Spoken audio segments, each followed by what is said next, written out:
विधीला सुरुवात करूया। सुजयच्या चितेला अग्नी प्रीतीने द्यावा।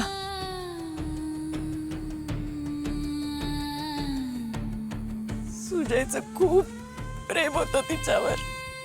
जर तिने अग्नी दिला तरच कुठेतरी माझ्या सुजयच्या आत्म्याला शांती मिळेल।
आता सुद्धा मीच तिला नवरी म्हणून सजवणार आहे, नटवणार आहे।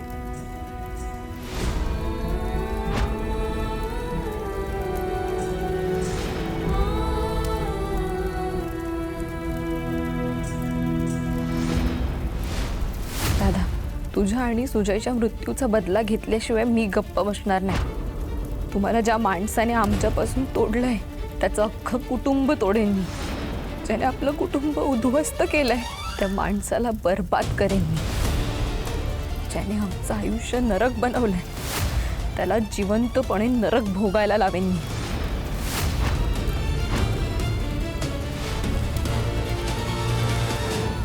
दादा, तू घरची काळजी करू नकोस। आई, ताई, कीर्तीची मी अगदी तुझ्याप्रमाणेच काळजी घेईन। मान्य आहे आपलं घर आता उद्ध्वस्त झालंय, पण मी ते पुन्हा उभं करेन, सगळ्यांना जोडून ठेवेन। तू असतास तर जसं कुटुंब उभं राहिलं असतं तसंच उभं करेन। वचन देते मी तुला। तू जिथून आम्हाला बघत असशील तिथून फक्त आशीर्वाद दे।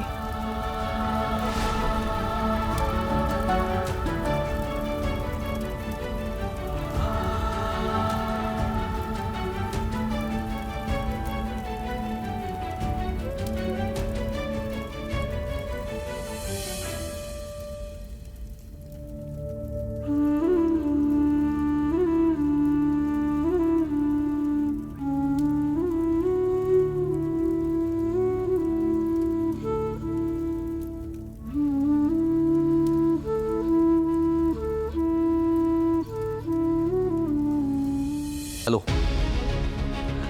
हे बघा वकील साहेब, यामध्ये माझ्या भावाची काहीही चूक नाहीये। नाही म्हणजे त्यानं हे मुद्दाम केलेलं नाही हो। हो मान्य आहे मला, तो प्यायलेला होता, तसा तो चांगला आहे हो। असं बेजबाबदारपणे नाही वागणार। तुम्ही काहीही करा आणि केस घ्या प्लीज। मी तुम्हाला रिक्वेस्ट करतो, ऐका ना प्लीज।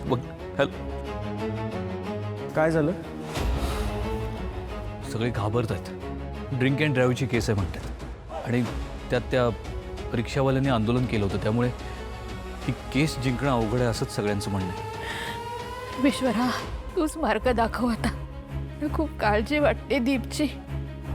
कसा राहत असेल तिकडे, काय खात असेल, कुठे झोपत असेल, कसा झोपत असेल.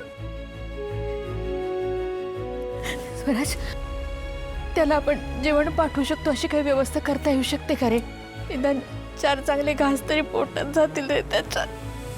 आत्या ते सगळं करता येईल, पण आपल्याला ना एक चांगला वकील मिळायला हवा. एकदा का चांगला वकील मिळाला ना की कसंही करून आपण दीपला बाहेर काढू तुरुंगातून.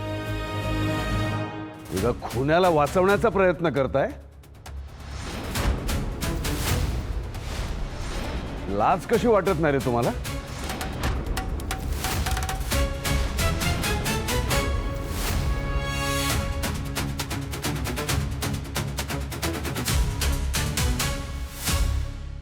खुनी? खुनी नको रे म्हणू त्याला. काय म्हणू? काय म्हणू? एक नाही 2 खून केलेत त्यांनी. जाऊन बघा त्या घरातल्यांची अवस्था काय झाली ती. एका मुलीचा होणारा नवरा आणि भाऊ एकाच वेळी गेलेत. घरातला कमावणारा हातच गेलाय. हे सगळं कोणामुळे? या नालायक मुलामुळे, दारूमुळे. एकाच वेळी 2 कुटुंब उद्ध्वस्त झाली आहेत. कळतंय का तुम्हाला? आणि अशा माणसाला वाचवण्याचा प्रयत्न करताय तुम्ही. दादा रे, पण तो आपला आहे. हे नाहीये, तो आपला कोणीही नाहीये. आणि तुम्ही जर त्याला सोडवण्याचा प्रयत्न करणार असाल तर तो कायम तुरुंगातच कसा राहील यासाठी मी प्रयत्न करेन. दादा नको रे असं बोलू. आपल्या रक्ताचा आहे तो. नाही, मला मान्य आहे त्या कुटुंबावर मोठं संकट आलंय, पण आपण मदत करून आपल्याला जी काय मदत करता येईल ती सगळी आपण मदत करू त्यांना. त्या घरातली 2 मुलं मेली आहेत सुलू. तुला कळतंय का? तुझा तू दिवटा फक्त तुरुंगात गेलाय म्हणून तुला एवढा त्रास होतोय. त्यांची 2 मुलं कायमची गेली आहेत, जी कधीच परत येणार नाही आहेत. आणि करून करून काय करणार आहेस तू त्यांच्यासाठी? ती 2 मुलं परत आणून देऊ शकणार आहेस? मी स्वतः तिथली परिस्थिती बघून आलोय. त्या बिचाऱ्या आईच्या आणि मुलीच्या नजरेला नजर देता येत नव्हती मला. आपल्याच घरातल्या मुलाच्या चुकीमुळे 2 कुटुंबांचं आयुष्य एकाच वेळी उद्ध्वस्त झालेलं बघणं खूप त्रासदायक आहे सुरू. आणि मला माहिती आहे त्याला जर परत घरात जागा दिली तर हे चक्र असंच सुरू राहणार. आणि म्हणूनच या घरासाठी त्या मुलाचा विषय यापुढे कायमचा संपलेला आहे.